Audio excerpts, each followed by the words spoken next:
pour parler de quelque chose qu'on a évoqué en classe, mais je me souviens plus exactement. C'est Esteban qui m'a dit, oui, monsieur, on devait parler des Mayas, on devait parler des Polynésiens de l'île de Pâques, les Pasquans. Bon, je sais plus de quoi on a parlé en cours. Donc, pour ceux qui n'ont pas eu, je la refais. On va parler de la collapsologie, on va parler de Jared Diamond, l'auteur d'Effondrement en 2005. Alors, je vous ai mis le plan ici du cours. Là, c'est le plan de la première partie. Bon, en fait, c'est l'introduction, vous voyez, qu'on avait faite ensemble. Le grand 1 ici. Et donc voilà. Alors, je sais plus, j'avais peut-être pas formulé ça sous cette forme, petit 1, petit 2, mythe de Prométhée, bon. Et puis voilà, le petit 3 sur la catastrophe écologique est-elle à venir? C'est-à-dire, en somme, la question que je souhaite poser, là, ici, est-ce que, en fait, ça relève pour moi simplement du catastrophisme de dire que demain, nos écosystèmes vont s'effondrer. En fait, est-ce que c'est pas déjà quelque chose qui s'est produit par le passé? C'est la thèse, en tout cas, de Jared Diamond, donc cet universitaire américain qui a publié son livre en 2005. Alors en anglais, ça donne Collapse. How societies decide to survive or die. Ah bon, voilà. How societies choose to fail or succeed. Comment les sociétés choisissent d'échouer ou de réussir. Voilà. Bon, donc, pour une multitude d'exemples, moi je voulais tirer simplement deux exemples. Le premier, c'est l'exemple Maya. Alors, peut-être qu'on en avait déjà parlé en cours, je me souviens plus. Les Mayas, donc, c'est en fait une civilisation mésoaméricaine, c'est l'Amérique centrale, si vous voulez, même le sud de l'Amérique centrale, le Guatemala, Yucatan, par là. Bon, en fait, c'est une société qui était très avancée, qui possédait une écriture. C'était, je crois, la seule société précolombienne qui possédait une écriture. Je vous ai mis là un petit exemple d'écriture maya. Ouais, ça on dirait une petite bande dessinée. Bon, je crois qu'on sait la déchiffrer aujourd'hui, mais il reste plus beaucoup de documents. Alors, la thèse de Jared Diamond, c'est que en fait, c'est une mauvaise gestion des ressources naturelles, une action destructive sur l'environnement qui a causé voilà, la perte, la destruction de cette civilisation. Les Mayas existent encore aujourd'hui, mais c'est vraiment, voilà, ils sont tout petit nombre et en fait aux alentours, à partir de l'an 800, ils ont commencé à avoir une série d'effondrements. C'était pas un empire, c'était une multitude de petits royaumes qui se sont en fait effondrés les uns après les autres. Si bien que au moment de la colonisation espagnole, c'était fini. Les Mayas, il n'y en avait plus vraiment. Enfin, voilà. Alors, ils nous ont laissé des monuments, comme vous voyez là sur cette pyramide. Alors, il y avait une multitude comme ça de monuments qu'on a retrouvés dans la jungle, car ils avaient été totalement enfouis sous la végétation. L'analyse de Diamond, c'est que euh, il y a en fait une conjonction de problèmes qui sont des problèmes démographiques, alimentaires et plus généralement environnementaux. En fait, une des éléments de l'équation, en fait, c'est la base de leur alimentation à base, enfin, qui est centrée sur le maïs.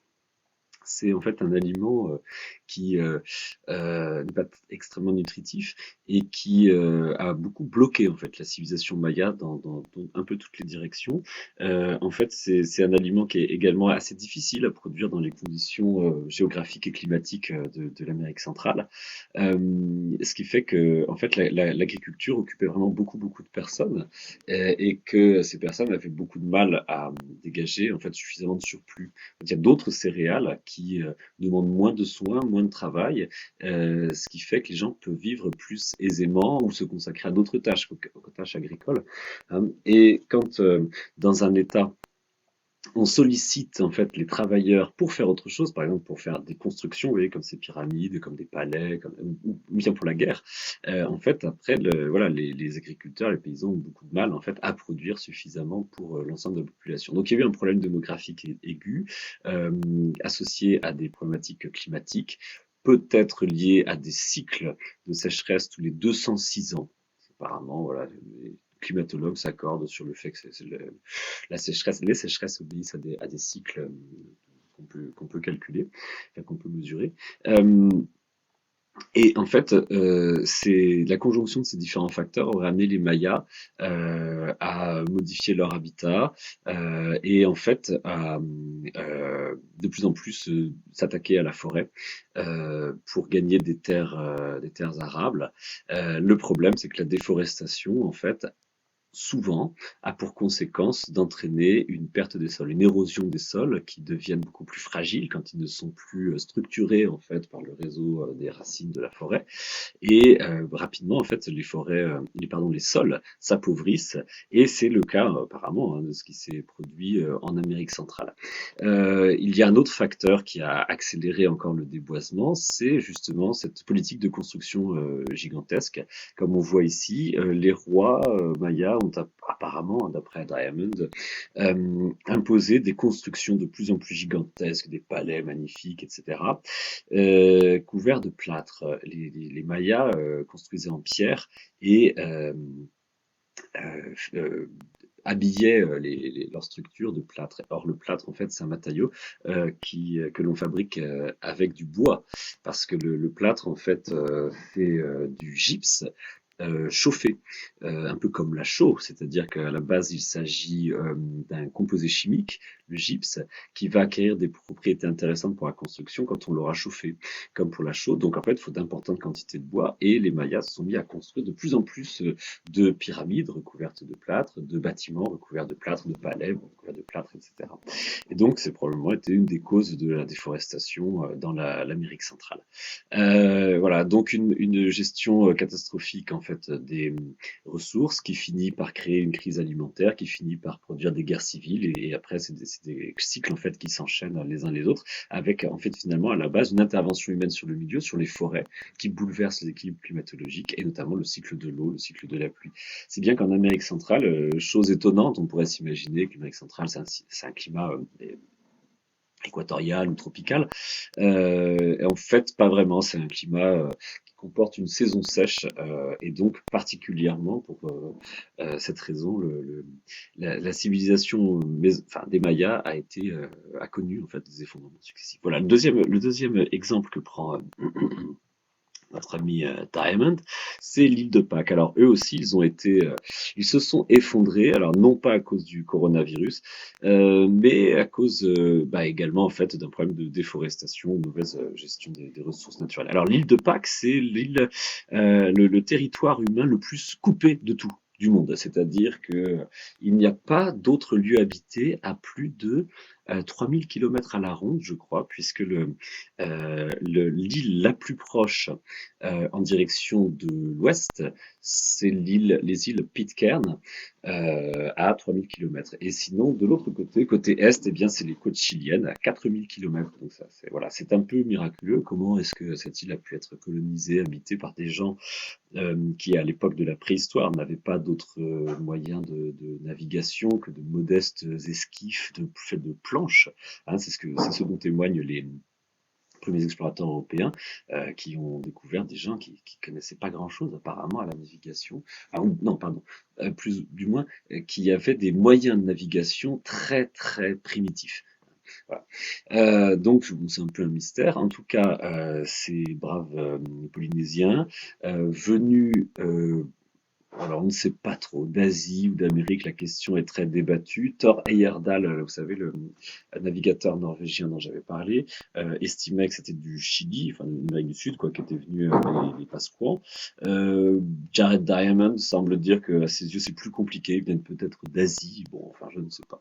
Toujours est-il que ces braves Pasquans ont laissé sur leur île, voilà, c'est magnifiques colosses qui sont bien connus.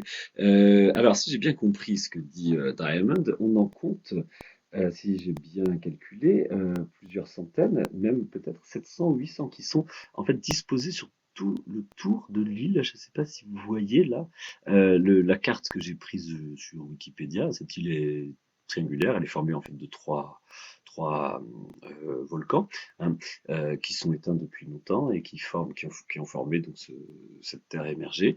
Et en fait, sur tout le pourtour, on trouve des centaines de colosses. C'est extrêmement impressionnant et on a encore la carrière où ils ont été taillés dans le volcan Raroult. Enfin bon, excusez mon accent. Ouais, mon accent polynésien. Alors, ces colosses font 5 mètres en moyenne, je crois. Les plus grands auraient dû mesurer 20 mètres s'ils avaient été érigés. 20 mètres pour une masse de 270 tonnes, je crois, pour le plus important.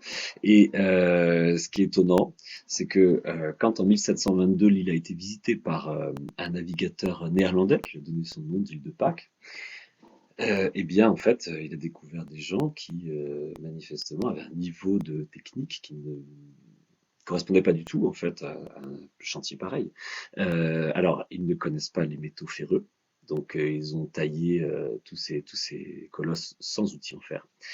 Et surtout, alors, ils n'ont pas d'animaux de trait. Le plus gros animal qui habite l'île, c'est une dinde. Bon, donc, tirer des colosses de 200 tonnes avec des dindes, ça ne peut pas marcher. La force de leurs bras.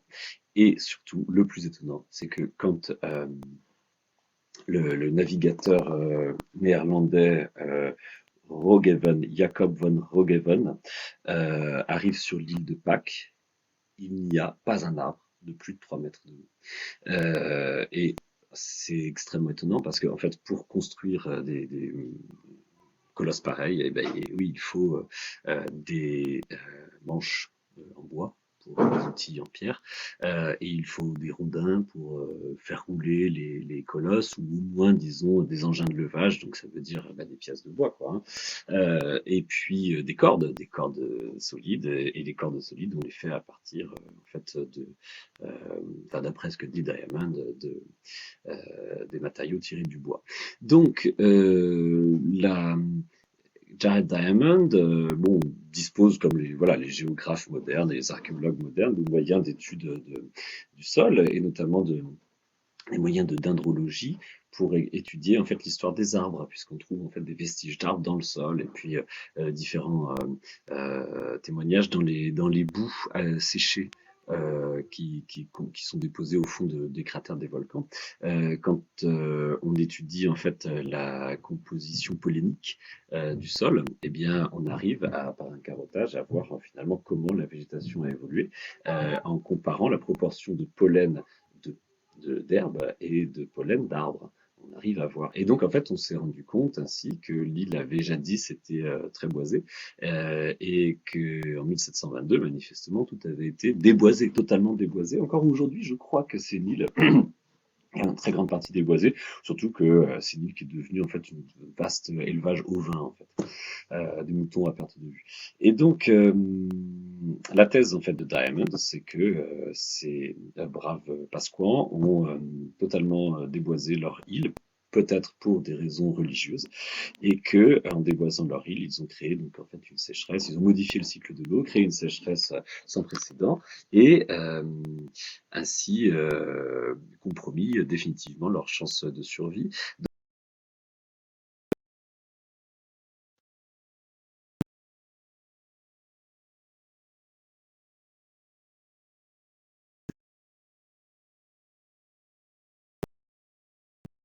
Et quand les Européens sont arrivés 200 ans plus tard, eh bien manifestement, enfin, c'est comme si en fait des primitifs avaient remplacé une civilisation brillante et techniquement très avancée.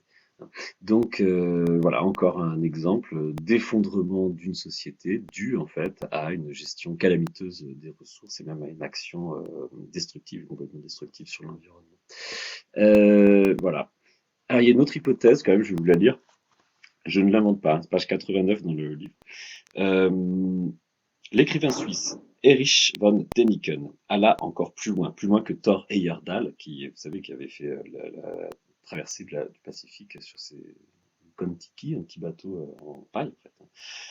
Enfin, un assez gros bateau, mais fabriqué que en paille. L'écrivain suisse Erich von Däniken alla encore plus loin. Il croyait aux extraterrestres. Elle prétendait que les statues étaient l'œuvre de créatures de l'espace intelligentes, lesquelles auraient possédé des outils ultramodernes, auraient échoué sur l'île de Pâques et finalement auraient été récupérées puis sauvées par les leurs. Voilà une autre hypothèse peut-être plus probable encore. Bon, je vous laisse. J'ai comblé le hiatus qu'il y avait dans le cours. Je vais poster dans les jours qui viennent la suite et la fin de ce cours sur la technique. Voilà. Alors, je vous dis à bientôt. Portez-vous bien.